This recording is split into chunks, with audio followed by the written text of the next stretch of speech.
एक जो क्यूटो है उसमें हम और आप लड़ाई में हैं। और इस बार क्यूटो नाम कैसे जापान वाला ही है? इस बार मन मर्जी नहीं चलनी है, मन की बात नहीं चलेगी। नरेंद्र मोदी जी डिबेट से क्यों डरते हैं? क्योंकि वो सच का सामना नहीं करना चाहते। उनको लगता है कि डिस्कशन की कोई जरूरत नहीं है क्योंकि वो सब कुछ जानते हैं।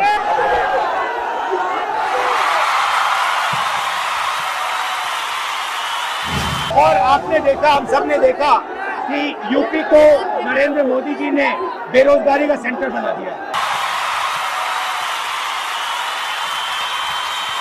आपने नोट किया कि मोदी जी खटाखट बोलने शुरू कर दिए। ये आपके खटाखट के बाद वो रटारट खटाखट कर रहे हैं। बहुत अच्छा लगा, अच्छी बहुत मीटिंग अच्छा, बहुत अच्छी मीटिंग है। Unique meeting. मुझे लगता है कि ये यूनिक मीटिंग है। क्या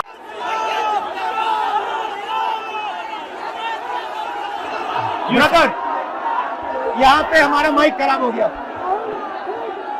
और पब्लिक मीटिंग करना मुश्किल है। जी बिल्कुल ठीक बात है। तो मैंने सोचा कि हम थोड़ा यूपी के बारे में बातचीत कर लें और आप अपना पर्सपेक्टिव हमें बताइए, हम आपको अपना पर्सपेक्टिव बताते हैं, थोड़ी डिस्कशन करते हैं। और ठीक बात है।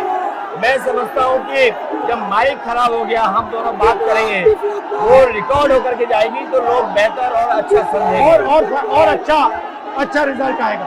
और क्योंकि सोशल मीडिया से वेल कनेक्टेड है तो सब लोगों को जानकारी मिल जाएगी कि हम और आप क्या बोल रहे हैं। यूपी जो 80 सीटें ले रहा है, इसमें 79 सीटें समाजवादी पार्टी, कांग्रेस, इंडिया गठबंधन जीत रहा है। एक जो क्यूटो है उसमें हम और आप लड़ाई में हैं। और इस बार क्यूटो नाम कैसे जापान वाला ही है? ये क्यूटो क्योंकि जो प्रधान सांसद हैं उन्हें सपना दिखाया था काशी के लोगों को कि दुनिया की सबसे बेहतर सिटी बनेगी क्यूटो। तो क्यूटो बनी नहीं बनी काशी के लोग ये तय करेंगे और फिर वोट डालेंगे। तो इस बार मन मर्जी नहीं चलनी है, मन की बात नहीं चलेगी, हमारे आपकी बात और 140 करोड़ लोगों की बात और संविधान की बात होगी। और आपने देखा, हम सब ने देखा कि यूपी को नरेंद्र मोदी जी ने बेरोजगारी का सेंटर बना दिया। और इतनी बेरोजगारी की है, ये जितने बच्चे दिखाई दे रहे हैं ये वो लोग हैं दिखाओ जो अग्निवीर या पेपर लीक जिसकी वजह से इन्हें नौकरी नहीं मिली है और ये सब रोजगार नौकरी चाहते हैं। बीजेपी ने जो झूठे सपने दिखाए थे इन्वेस्टमेंट मीट के, जो झूठा सपना दिखाया था डिफेंस एक्सपो का, जो सपने बेचे थे G20 में, लेकिन इन नौजवानों को न नौकरी मिली न रोजगार मिला, आज ये खाली हाथ हैं। तो इसलिए हमें और आप मिलजुल के जो आपने कहा, जो इंडिया गठबंधन कह रहा है कि 30 लाख बच्चों को नौकरी दी जाएगी, उस दिशा में हम लोग काम करेंगे। और पहली नौकरी पक्की स्कीम जिसके माध्यम से हर ग्रेजुएट को नौकरी का अधिकार, बेहतरीन ट्रेनिंग और बैंक अकाउंट में 1 लाख रुपए साल के। आपने नोट किया कि मोदी जी खटाखट बोलने शुरू कर दिए। ये आपके खटाखट के बाद वो रटारट खटाखट कर रहे हैं। अच्छा, आप एक बात बताइए, मुझे क्यूरियोसिटी है, थोड़ा आप अपने पापा के बारे में मुझे बताइए जी। मुलायम सिंह यादव जी के बारे में बताइए। आपने उनसे क्या सीखा? नेताजी और उनके साथ के लोग बिल्कुल जमीनी राजनीति करते रहे। हालांकि नेताजी कुश्ती, पहलवान और गांव के थे। करते हो कुश्ती? नहीं, मैं कुश्ती नहीं कर पाया जीवन में, क्योंकि मैं मिलिट्री स्कूल में चला गया तो कुश्ती नहीं कर पाया। लेकिन नेताजी इसीलिए धरती पुत्र बोले गए कि वो जमीन की बात को समझते थे। धरती पर जो लोग हैं उनकी क्या भावना है उसको लेकर के वो आगे बढ़ाना चाहते थे। और आपका इस क्षेत्र से और इस शहर से आज का लगाव नहीं है, न जाने कितने सालों पुराना लगाव है। जो इमोशनल कनेक्ट आपका इस शहर और शहर से है वो शायद और किसी राजनीतिक परिवार का नहीं होगा। तो नेताजी से उनका हार्डवर्क और अपने लक्ष्य के लिए लगातार काम करते रहना।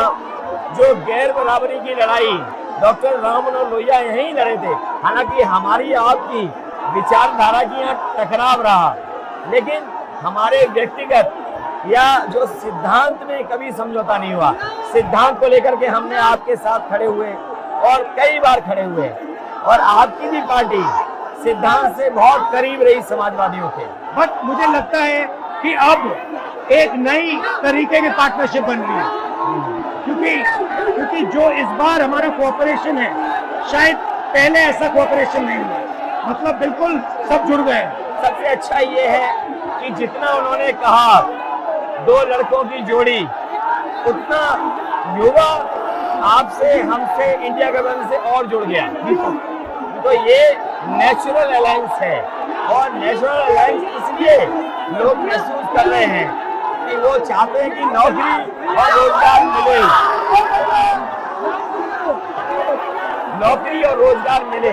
तो ये बड़ी भावना है कि हमसे आपसे ये यूथ कनेक्ट कर रहा है। सबसे बड़ी बात, महंगाई की चोट सबसे ज्यादा इन लड़कों को लगती है। हमारी थिंकिंग है और आपकी भी है कि ये जो 22-25 लोगों को नरेंद्र मोदी जी ने पूरा का पूरा धन पकड़ा है, उसको ठीक करने के लिए जो हमारे युवा हैं, माताएं बहनें हैं, उनको डायरेक्ट बैंक अकाउंट में पैसा देना। देखिए, ये जो लोगों के पास पैसा पहुंचने से जो अर्थव्यवस्था को लाभ मिलेगा, मैं समझता हूँ इनका भाग्य भी बनेगा और देश की अर्थव्यवस्था ही बेहतर होगी। ये जरूरी स्कीम है कि इनके अकाउंट में पैसा पहुंचे, जिससे थोड़ा बहुत जीवन स्तर इनका भी अच्छा हो। नरेंद्र मोदी जी डिबेट से क्यों डरते हैं? क्योंकि वो सच का सामना नहीं करना चाहते। पूरा उनका झूठ का गुब्बारा है। वो बीजेपी और बीजेपी के लोग मन मर्जी से चलते हैं, अपनी मर्जी से चलते हैं, और उनको लगता है कि डिस्कशन की कोई जरूरत नहीं है, क्योंकि वो सब कुछ जानते हैं। डेमोक्रेसी में जितना डिस्कशन होगा, जितने विचार एक दूसरे को हम सुनेंगे और एक दूसरे पे भरोसा करेंगे, उतना हमारा लोकतंत्र मजबूत होगा। ये बीजेपी के लोगों ने न केवल हमारी जान को खतरा पैदा किया है, बल्कि लोकतंत्र को भी और संविधान को भी खतरा पैदा कर रहे हैं। और इसका नतीजा दिख रहा है कि चाइना हमारी जमीन के अंदर आ गया, ये बेरोजगारी बढ़ती जा रही है, जो प्रोडक्शन होता है वो नहीं हो रहा है, और पूरा का पूरा एक्सटॉर्शन, ईडी, सीबीआई, ये लोग मतलब एक्सटॉर्ट कर रहे हैं। कई बार सुनने को मिल रहा है और सरकार स्वीकार नहीं कर रही है, लद्दाख की हमारी सीमाएं सुरक्षित हो गई, और अरुणाचल के आसपास या सीमा जो चीन से छू रही है वो बहुत असुरक्षित है। तो चीन से जहां हमारा सीमाओं का खतरा है, वहीं चीन से हमारे बाजार को भी खतरा है। तो कहीं ना कहीं हम लोगों को अपनी मैन्युफैक्चरिंग इकोनॉमी और मैन्युफैक्चरिंग इकोनॉमी को बढ़ावा देना पड़ेगा। और ये जो स्कीम्स है, पहली नौकरी पक्की और महालक्ष्मी, ये मैन्युफैक्चरिंग सिस्टम को, इकोनॉमिक सिस्टम को जंप स्टार्ट करने के तरीके हैं। ये बहुत अच्छा जंप स्टार्ट होगा। इसको अगर फोकस होकर के आईआईटी, पॉलिटेक्निक, इंजीनियरिंग कॉलेजेस को, इन सबको इकोसिस्टम में ला करके, मैं समझता हूँ युवा नौजवानों को अच्छी नौकरी और रोजगार मिल पाएगा।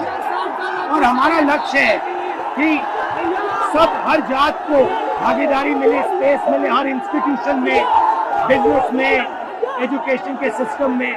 तो वो हमारा, हम दोनों का लक्ष्य है। बिल्कुल। और क्योंकि जो बात सभी दल कहते थे, आज इंडिया गठबंधन कांग्रेस भी कह रही है कि सामाजिक न्याय जरूरी है, जाति गणना जरूरी है। देश के लिए ये बड़ी चीज है।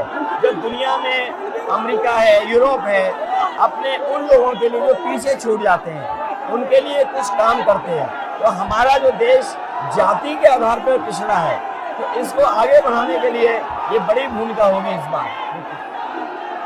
बहुत अच्छा लगा, अच्छी बहुत मीटिंग अच्छा रहा, बहुत अच्छी मीटिंग है। मुझे लगता है कि ये यूनिक मीटिंग है। क्या